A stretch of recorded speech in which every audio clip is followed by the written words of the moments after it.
చందు సాంబశివరావు ఎట్లాంటి వ్యాఖ్యలు చేస్తారో చూద్దాం. గతంలో ఆయన చాలా ఆసక్తికరమైన విషయాలు చెప్పేవారు. మరి ఈసారి నిజంగానే ప్రధాని మోడీ గారికి సిగ్గులేనట్లా, చంద్రబాబు గారికి సిగ్గులేనట్లా, అందుకే సిగ్గులేదన్నందుకు గాను అక్కడ పడిగాపులు కాయిస్తున్నారా? తద్వారా తెలుగుదేశం జనసేనల పరువును తీసుకెళ్ళి ఆ కార్యకర్తల ఆత్మగౌరవాన్ని తీసుకెళ్ళి ఢిల్లీలో యమునా నదిలో కలిపేసినట్టేనా? సాంబశివరావు కొమ్మినేని గారు, మీకు పెద్దల తిలక్ గారికి, గౌరవ మంత్రి గారు వేణుగోపాల్ గారికి, ప్రేక్షకులకు నమస్కారం. అంటే తప్పులు జరుగుతుంటాయి సార్. గతంలో ఏం జరిగిందో ఇప్పుడు సోషల్ మీడియా ఉంది కాబట్టి మనం పదే పదే చూడగలుగుతున్నాం. ఐ థింక్ మీరు ఆ ప్రశ్న చంద్రబాబు నాయుడు గారు నిలబెట్టి అడిగితే ఆయన మాత్రం ఏం చేస్తాడు, బిక్క మొహం వేస్తాడు. సో అనేసాడు, తప్పులు అనేసారు. ఆ సందర్భంలో అనేక రకాల తప్పుడు మాటలు మాట్లాడారు. తప్పు తెలుసుకుని ఉంటారు. అలా కాదు, నరేంద్ర మోడీ గారు ఇంపార్టెంట్, ఆయన దేశ ప్రధాని, క్షమాపణ చెబుతాడా కనీసం? మరి ప్రైవేట్ గా చెప్తారని తెలియదు, పబ్లిక్ లో పొలిటీషియన్స్ చెప్పరు కదా. ఐ డోంట్ నో అది ఆయన విఘ్నతకు వదిలేద్దాం. అంటే గతంలో జరిగిన ఇవన్నీ జరుగుతున్నాయి కాబట్టి ప్రజలందరూ కూడా వాచ్ చేస్తుంటారు. వాళ్ళు ఏం అమాయకులు కాదు. మరి ముఖ్యంగా మనం గమనించాల్సింది మన బిహేవియర్ని, మన మన మనం ఏ విషయం మీద ఎంత కన్సిస్టెంట్ గా ఉన్నాం అనేది అన్ని నాయకులకి అందరికీ ఇంపార్టెంట్. అది ఏ పార్టీ వాళ్ళకైనా ఇంపార్టెంట్. నరేంద్ర మోడీ గారికి ఇంపార్టెంట్, జగన్మోహన్ రెడ్డి గారికి ఇంపార్టెంట్, చంద్రబాబు గారికి అంతే ఇంపార్టెంట్. ఇక్కడ సరే పొత్తులోకి వెళ్ళాలి. ఇవాళ చూసాను నేను వేరే పేపర్లో, రాష్ట్రం కోసం ఏ చేయడానికైనా మేము సిద్ధం అన్నట్టుగా వచ్చింది ఆ టైటిల్. అంటే ఇప్పుడు మీరన్న మాటలన్నిటికీ మా బాబు గారు ఏం చెప్తారు? రాష్ట్రం కోసం, రాష్ట్ర ప్రగతి కోసం మేము ఎన్ని ఇబ్బందులైనా పడతాము, ఎవరి దగ్గరికైనా వెళ్తాము, మాకు నచ్చినా నచ్చకపోయినా మేము కలిసి పనిచేస్తాం అనే వాదనలోకి వస్తారు. అంటే ఇంకా ఆ కమిట్మెంట్ లేదు. ఇప్పుడు జాతీయ పార్టీ భారతీయ జనతా పార్టీతో పనిచేయాలి అనేది, భారతీయ జనతా పార్టీ ఒక గౌరవప్రదమైన పాలన ఇస్తుంది కాబట్టి, మంచి పాలన ఇస్తుంది కాబట్టి, మంచి నాయకత్వం ఉంది కాబట్టి వాళ్ళతో మేము జత కడుతున్నాము అన్న ఆ ఓపెన్నెస్ ఇంకా రావట్లేదు. అంటే భారతీయ జనతా పార్టీని ఇంకా డిఫెన్స్లో పెట్టాలి. భారతీయ జనతా పార్టీని డిఫెన్స్లో పెడుతూ నెగోషియేట్ చేయాలి. అది చాలా దురదృష్టకరం అండి. ఈనాడును జ్యోతి అంటే నేను ఐ డోంట్ కేర్, వాళ్ళు రేపు పొత్తులో వచ్చినా మేమందరం కలిసి పనిచేస్తామో పనిచేయమో అది నాకు తెలియదులే. కానీ నేనేమంటున్నానంటే you should always build your relationship on trust. ఒకటి ట్రస్ట్ ఉండాలి, రెండోది గౌరవం ఉండాలి. ఇప్పుడు భారతీయ జనతా పార్టీని చిన్నది చేస్తూ, పవన్ కళ్యాణ్ని చిన్నవాడిని చేస్తూ వాళ్ళతో జతకట్టినందువల్ల మీకు వచ్చే అడ్వాంటేజ్ ఏముంటుంది? నా పార్ట్నరు బలవంతుడు అని చెప్పుకోవడంలో, బలవంతులందరూ ఒక చోటకు వచ్చారని చెప్పుకోవడంలో అడ్వాంటేజ్ ఉంటుంది. కానీ ఇప్పుడు పవన్ కళ్యాణ్కి ఏమీ లేదు, భారతీయ జనతా పార్టీకి ఏం లేదు, కానీ రాష్ట్రం కోసం మేము తప్పనిసరి పరిస్థితుల్లో ఈ కార్యక్రమాలు చేస్తున్నాం. దాని మీనింగ్ ఏంటో నాకు అర్థం కావట్లేదు రియల్లీ.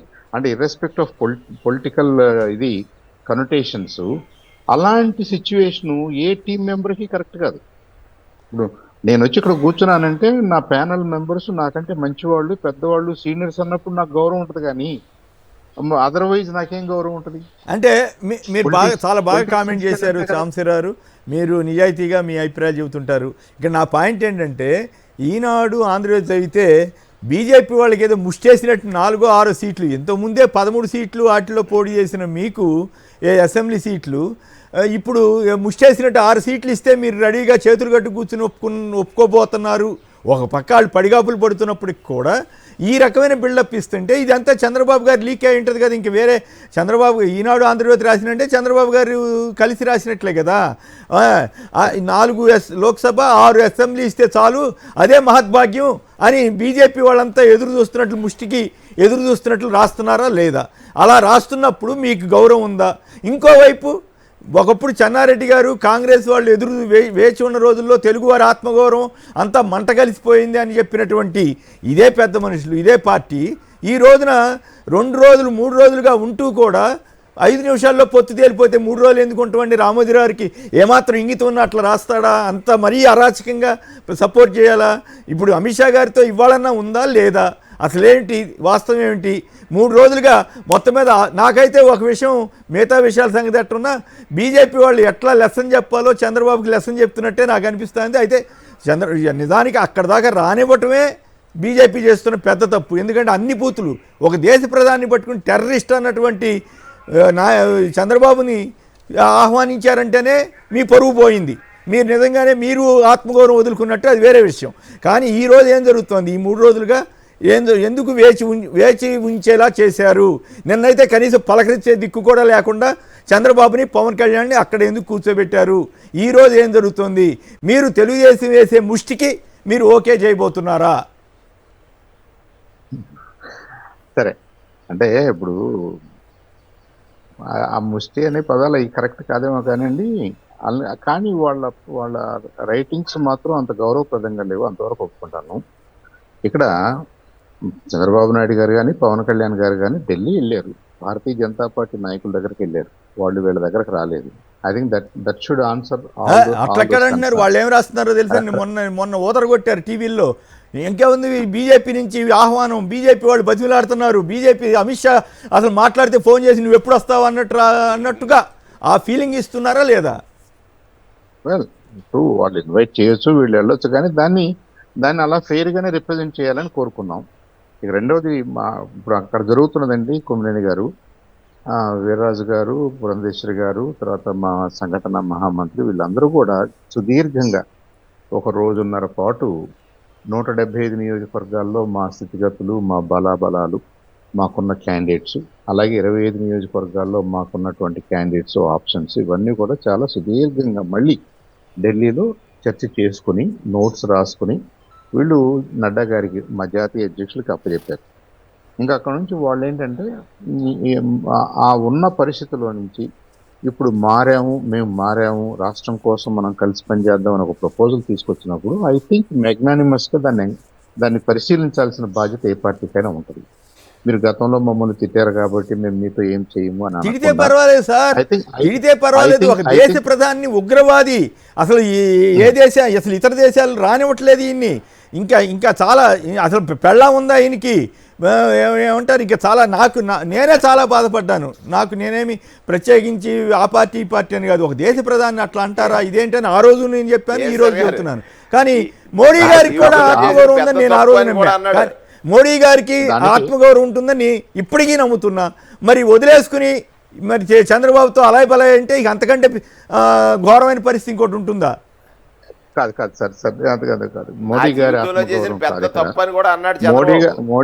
మోడీ గారు నేషనల్ కన్వెన్షన్ లో ఈ పొత్తుల విషయం, నాట్ ఓన్లీ విత్ ఆంధ్ర, మిగతా 29 రాష్ట్రాల్లో కూడా మనం వేరే వాళ్ళతో ఎందుకు పనిచేయాలి అనేది ఒక చిన్న 1 minute లో ఆయన సూత్రీకరించాడు. ఏం చెప్పారంటే, భారతీయ జనతా పార్టీకి గెలుపు కోసమో అధికారం కోసం మనకి ఎలియన్సెస్ అవసరం లేదు, మనం 150 సీట్లు గెలుస్తున్నాము, we are very confident about that. However మనం 2047కి భారతదేశాన్ని ఒక అభివృద్ధి చెందిన దేశంగా చూడాలనుకుంటున్నాము, వికసిత భారత్ సంకల్పనే చేశాము. దానికి మనతో ఎవరు కలిసి వచ్చి పనిచేస్తానన్నా కానీ వాళ్ళని కలుపుకుని పనిచేద్దాము అన్నప్పుడు ఐ థింక్ ఇక్కడ గతంలో వాళ్ళు విభేదించారు, వీళ్ళు విభేదించారు, పర్సనల్గా వాళ్ళు మాటలన్నారు అన్న విషయాలన్నింటినీ కూడా వాళ్ళు కండోన్ చేస్తూ దాన్ని పక్కన పెడుతూ I think for a bigger goal, for a broader goal, కలిసి పనిచేయటము అనేది అన్ని రాష్ట్రాల్లో కూడా చూడండి. మీకు మిగతా రాష్ట్రాల్లో నాకు తెలిసి బూతులు దిక్కు నాయకులు లేరు. సరే, అయినప్పుడు కూడా నాకు అర్థమవుతుంది సాంబశివరావు, మిమ్మల్ని నేను ఇబ్బంది పెడతాను నా ఉద్దేశం కాదు, మీరు ఇబ్బంది పడుతున్న విషయం నాకు అర్థమవుతా ఉంది. ఎందుకంటే ఈ దిక్కుమాలతో వాళ్ళ ఆత్మగౌరవం కాదు, బీజేపీ ఆత్మగౌరవం కూడా దెబ్బతింటుందన్న సంగతి మీకు అర్థమవుతా ఉంది. కాబట్టి నేను మిమ్మల్ని ఇబ్బంది పెట్టదలుచుకోలేదు. అయితే ఒక్క పాయింట్ చెప్పండి, ఈరోజు అమిత్ షా అపాయింట్మెంట్ ఉందా లేదా వీళ్ళిద్దరికి? సార్, అక్కడ వాళ్ళకి ఆల్రెడీ మహారాష్ట్ర టీమ్స్ తోటి, కేరళ టీమ్స్ తోటి, రకరకాల టీమ్స్ తోటి వాళ్ళకి ఈ డిస్కషన్స్ జరుగుతున్నాయి. ప్రాబబ్లీ ఆంధ్రాలో ఉన్న పార్టీలో కూడా ఏదో ఒక స్లాట్ ఉంటుంది, లేదంటే వాళ్ళు ఎందుకు అనవసరంగా ఎందుకు వెయిట్ చేస్తారు, ఉంటుంది.